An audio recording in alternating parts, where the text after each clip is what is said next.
Welcome to the Fighting on Film podcast, the podcast all about classic and obscure war movies, from the Normandy landings to the days of chivalry and swords. If it's been captured on film, we're going to try and cover it. I'm Robbie of RM Military History. I'm Matthew Moss of Historical Firearms and the Armourer's Bench.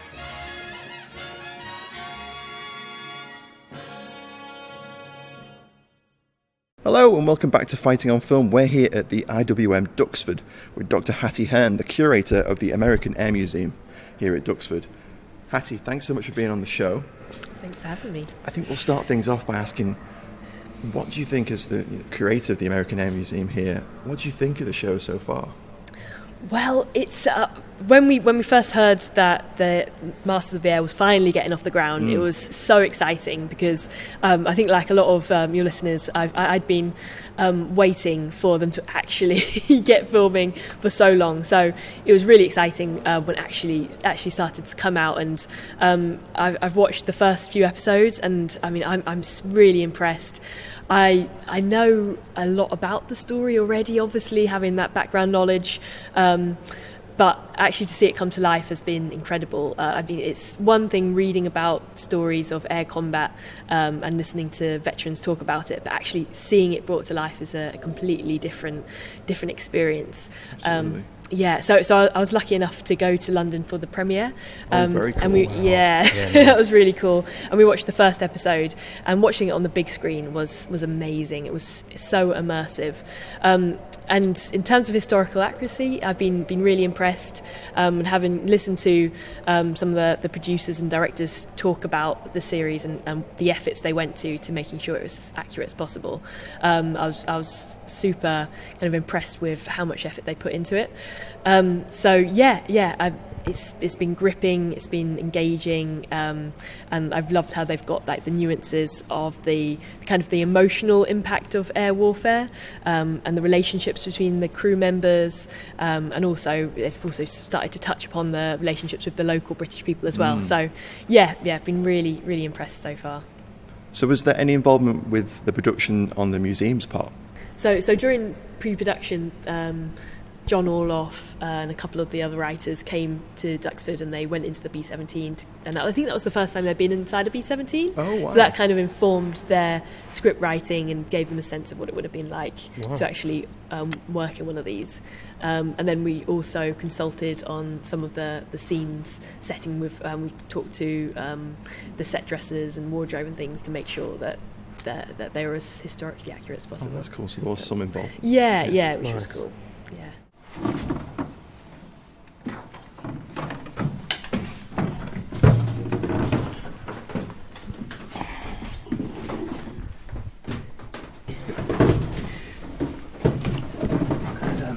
Oh, wow.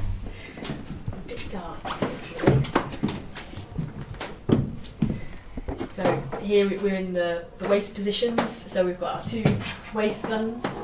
In earlier models of the B-17, these were completely back-to-back, but they quickly found that when you're kind of operating a 50 cal machine gun with two people back-to-back, you're going to bump into each other, so that's why they separated them. We'll get into the various vulnerabilities of the different crew positions. I think that's a later question, but so these guys would have been covering each side of the B-17, looking out for enemy fighters. And then we've got the ball turret down here, which is obviously quite an iconic feature of the B-17. See that in episode 3, when Babyface gets stuck in the ball turret. Quite harrowing. Yeah, Very. Yeah. I think that was every ball turret gunner's greatest fear, that they'll be stuck. There are actually a couple of mechanisms to get out. So there's so you could actually open it from the outside. Obviously, there's a hand crank. Also, when you're in the ball turret, if you put your guns downwards, then that would open up the hatch as well. And there's also a hatch on the outside. But yeah, it's a scary place to be, that's for sure. Let's see, it's pretty tricky to actually navigate the way through. I can't imagine what it must have been like trying to navigate through while it was in the air. Yes. This is the radio operator's compartment. So we got all the radio equipment. So it was here that the radio operator could communicate with other planes. So you could patch the pilots through to the other aircraft in the squadron, and also the control tower. He also could control the intercom system, so all of the crew members had throat mics and headphones so that they could hear each other, because there was no way that anyone was actually going to be able to hear each other over the sound of the bomber. So they all had to have communication equipment, and each crew member could plug into the intercom system through various outlets at each of the different positions. Wow. And we've got oxygen bottles here, which each crew member would have been attached to. So oxygen was absolutely vital at the type of altitudes they were flying at. And if they didn't have oxygen, then they'd probably be passed out within kind of 3 to 5 minutes. So yeah, it was hugely important. And one of the most common actual causes of death in a B-17 bomber is lack of oxygen. Wow. One thing we see on the show quite a bit is the use of flares Yeah. when they're in the air. Is that to avoid using the radio to contact other parts of the group? Yeah. So at some points they might have had to have radio silence, but also the flares was just an easy way to group onto each other. So often when they had to form up over Britain, they were doing so in completely kind of clouded conditions. So the best way to actually see where each group is to use flares.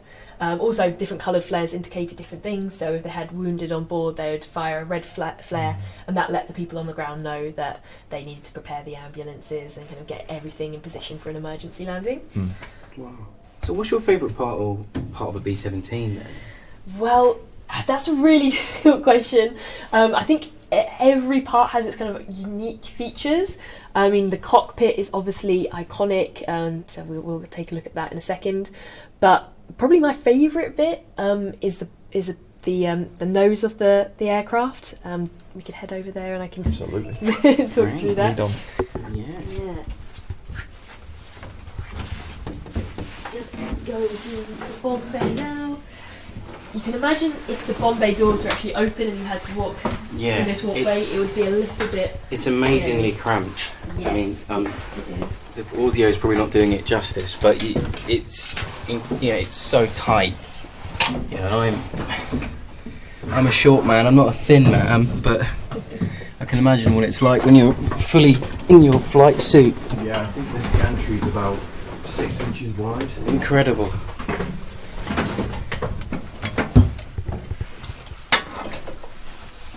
Real squeeze. The scenes where they come through and pull out the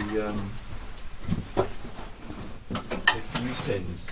Yeah. It doesn't quite get across how. Oh my gosh. Small this. No, it really doesn't. Incredibly tight. Oh wow. Do you want me to come down, Hattie? Yes, yeah, you can just Down. Yeah, you can imagine with all the flight gear. Oh yeah, just going down to the bombers. There's that famous bomb site right in front of us now. Oh wow, a bit of a squeeze. Wowee. You can see why these guys had to be pretty young. Yeah, without a doubt. So, I mean, it's probably the best time to ask, really, but why do you think the 100th Bomb Group are so revered? Well, it's a few different factors. So I think first off, it was a group of really big characters. So I think you see that in Masters of the Air. You've got the likes of John Egan and Gail Clevin, and they are just kind of big personalities, big leaders, very popular characters, and that was really important actually during the war to kind of give their bomb group this a kind of personality. But then also after the war, they were still very actively involved in the 100th Bomb Group Association, the group of veterans. They'd help organise reunions, and kind of carry on this legend of the 100th. Yes. But going back to the early days of the 100th's involvement in the air war, they experienced these really huge losses. They weren't by any means kind of the worst off group in the whole 8th Air Force. They didn't suffer the highest casualties, but during their first few missions in kind of summer, autumn of 1943, they did suffer some really heavy losses on certain missions at Bremen, obviously at Regensburg, and then Bremen again, and then Munster. They had this really hard time. They also had quite a high turnover of different commanders. And they kind of had a reputation for not being perhaps the best organised group. They'd also often be the low squadron, so they'd be in the most vulnerable position. So kind of all of these factors really gave them this kind of hard luck reputation. Yes. But I really think it was at Munster on the 10th of October 1943 when they sent out 13 aircraft and only one made it back. Royal Flush, piloted by Rosie Rosenthal. I think that really cemented the legend of the Bloody 100th. And then from then on, replacement crews would, if they found out they were going to the 100th, they would often the reputation had preceded it. It kind of went on from there, and they also had some difficult missions in early 1944 as well. It's incredible. You see in the show, there's the sort of losses that they're taking, and it's just you think surely they're going to crack, they're going to not be able to go up again, but they do. It's just incredible. Yeah, it really is. Absolutely. So we have a question from one of our patrons, Jamie D. He asks, what's the biggest challenge you have in curating such a large, specialist and important collection? And does publicity from big projects such as Masters of the Air help or hinder your curating task? That's a really good question. So I think first and foremost, one of the biggest challenges is making sure actually we're not seen as an aviation museum. Yeah. So even though we've got these amazing aircraft from the First World War all the way through to contemporary conflicts, we like to actually kind of include personal stories of the people who flew these planes or who worked on them, who are associated with them. So for each aircraft we have a showcase which tells the story of an individual who's associated with an aircraft. So for the B-17 we've got a kind of gunner story, we've got a pilot story. For the P-51 we've got the story of Huey Lamb, who was actually based here at Duxford and who flew with the 78th Fighter Group. So it's kind of trying to tell those personal, emotional stories that people can connect to. That can be a bit of a challenge. Also telling the stories of people who maybe aren't as well represented in other collections. So 150,000 black Americans actually served in England during the Second World War, and many of those were based with the US Army Air Force building airfields. And despite thousands of men and women serving here, it's actually really difficult to find documentation and collections that relate to their story. So that's probably one of the greatest challenges. And also, when you're kind of dealing with all that, you've got to bear in mind that we're also a memorial to these men and women who served here and who didn't get to go back to the States. So we've got to bear that in mind as well and make sure that we're kind of telling their story but also commemorating them. It's a very complex role, but hugely enjoyable, and I'm just so lucky to work with this incredible collection. Without a doubt. Matt, I think you've got some questions, haven't you? So Hattie, how did the 8th and the US Army Air Force in general, how did their tactics actually develop during the war? It kind of came about through a few different factors. I think the most important thing about the 8th Air Force and the tactics was that they were very versatile, and it all really began back even before the war with the Bomber Mafia, who was a group of US Army kind of intellects who came up with this idea that the bomber would always get through. So if you had a doctrine of high altitude precision bombing, bombers, mainly the B-17, would be able to operate that in daytime, in daylight, and always be able to make it back. And obviously in practice this was a highly flawed concept, and as soon as they got into the European theatre they realised that actually it was much more difficult than they thought. So they had to adapt their tactics. Probably one of the most pivotal moments was the development of the combat box formation. So whereas before, kind of 1942, bombers were flying in like V formations, which left them very vulnerable to attack. They weren't really in a good position to defend themselves. Curtis LeMay, who was one of the bomb group commanders, came up with this idea of the combat box. So elements would form up into squadrons, would form up into groups, and they would kind of take on this box-like formation, and these boxes would be staggered every few miles and at different altitudes. And this helped the bombers to defend themselves, and it also meant that they lowered the risk of actually dropping bombs on their own formations, which was obviously important. Oh yeah. So that was an example of how tactics changed. The next real big change came in late 1943, early 1944, when Jimmy Doolittle, who'd just taken over command of the 8th Air Force, developed some new fighter tactics. So at this moment, the P-51 Mustang kind of came to the fore, and the P-51 had the range to take the bombers all the way to their targets, which was a massive game changer for the 8th Air Force.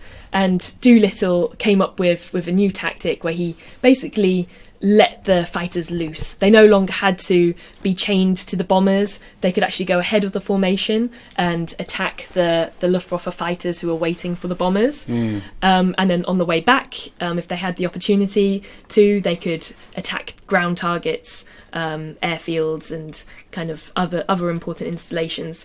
So that had a huge impact on actually helping the Allies to gain superiority in the air, which would be huge leading up to D-Day and beyond. So yeah, tactics really evolved with changing technologies and vice versa. Sure. So I think that was one of the 8th Air Force's greatest strengths, its ability to adapt under different circumstances. Massively. Obviously, as you're going forward, you get more bombers, so you can do more things. Exactly, yeah. Massively. Hello there, sorry to interrupt. I wanted to let you know that you can now join our supporting cast over on Patreon. As thanks for your support, you'll be able to help us pick films, submit questions for guests, have first pick on brand new and exclusive merch, and much more. Thank you for your support. Now back to the show. So our next question is from AD Bond. He asks, what's the process for crew selection once Air Force personnel had arrived in the UK? Yeah, so that's a really interesting question, because often we don't really touch upon how these crews were actually put together. So whereas in the RAF you kind of have a much more organic crew selection process, so bomber personnel were all kind of chucked into a big hangar and kind of just left to sort themselves out into different groups and different crews. Yeah, you do hear that, don't you? Yeah, you'll be the gunner, you'll be basically. But in the US Army Air Force, it was much more scientific. So crews were assigned by commanders, and it was done after having kind of gone through different interviews, and people were assessed based on their personality types and also their different capabilities, and then they were put into crews that way. They also considered people's demographics, so they like to have a mix of people. They didn't like to have two people from the same hometown, for example. So it was a much more scientific approach, and to be honest, it did work. Most of the time crews tended to gel. There were instances where people had to be transferred out because they just weren't working well together. But the main aim was to create a crew that could work well, basically like a machine, and they had to be able to do that in a B-17 because teamwork was essential. So crews would be formed in the States, and then they would usually fly their bomber over to England. But you did obviously have replacement gunners as well, who would often travel over on the Queen Mary and then would be assigned to different bomb groups when they were in the UK. Wow. Yeah. Matt, you got another question, I think. So we're here in the nose of the aircraft, in the navigator's position. Is there a position that you would have least liked to have manned if you'd been a member of a B-17 crew? Yeah, I mean, that is another really good question. I think we often think of the ball turret gunner as being the most vulnerable position, and certainly you can make a case that would be the worst position. You're kind of in this fetal position for maybe up to 8 hours, and you're quite isolated. And again, with the tail gunner as well, you're in a very isolated position at the back of the aircraft, very uncomfortable. You're sitting on this kind of bicycle seat. But actually, when you look at survivability rates, the ball turret gunner was certainly not the worst on the aircraft, which is quite surprising. The waist gunner position, you had actually a much greater chance of being killed or wounded in that position, and that is really because you're very vulnerable to strafing from enemy fighters. There's not really that much armour plating there, and you're also kind of standing in front of a giant window in your aircraft. Obviously. And that has implications as well for just comfort, because you're facing winds of up to 200 miles per hour, temperatures of up to -50 below. So it's not the nicest of places to be. So I think the waist gunner position would probably be my least favourite. Although, saying that, you could also make a case for the bombardier's position, where we're sitting right now, because you're extremely vulnerable to frontal attacks from enemy aircraft, and you've also got this huge responsibility. So the whole bomber's mission is to put the bombs on the target, and that comes down to you when you're on the bomb run. So you've got to be focused on getting those bombs on the target during the most harrowing, most scary part of the mission. So yeah, bombardier is probably a close second for me. Wow. I suppose the obvious follow-up on that is, what position would you have liked to have manned? Yeah, I think I'm gonna have to go for glory and go for the pilot's position. You're the commander of the ship. You've got 10 people's lives in your hand. I mean, it's a scary prospect. You're the one that's given the order to bail out if you need to, and you're the one with the responsibility to bring your plane back home safely.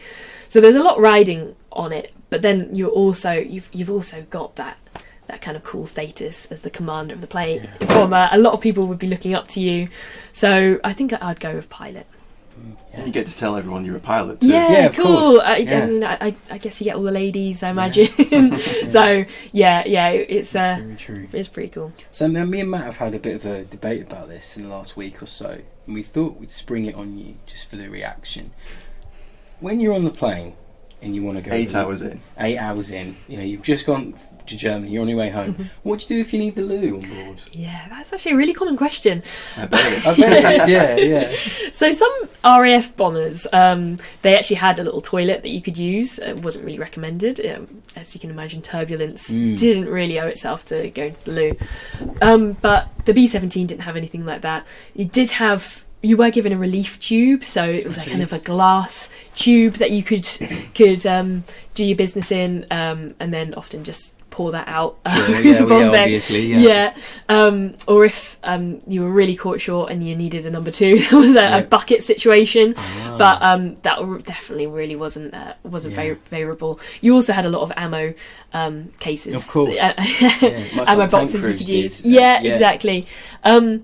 But often, I mean, in the actual middle of combat, when maybe you needed to go the most because you're absolutely scared out of your wits, some crews just had to go, of course, in their heated flying suits. And actually there's a lot of cases where the heated electrically heated flying suits would short circuit because crews had gone to the loo in them.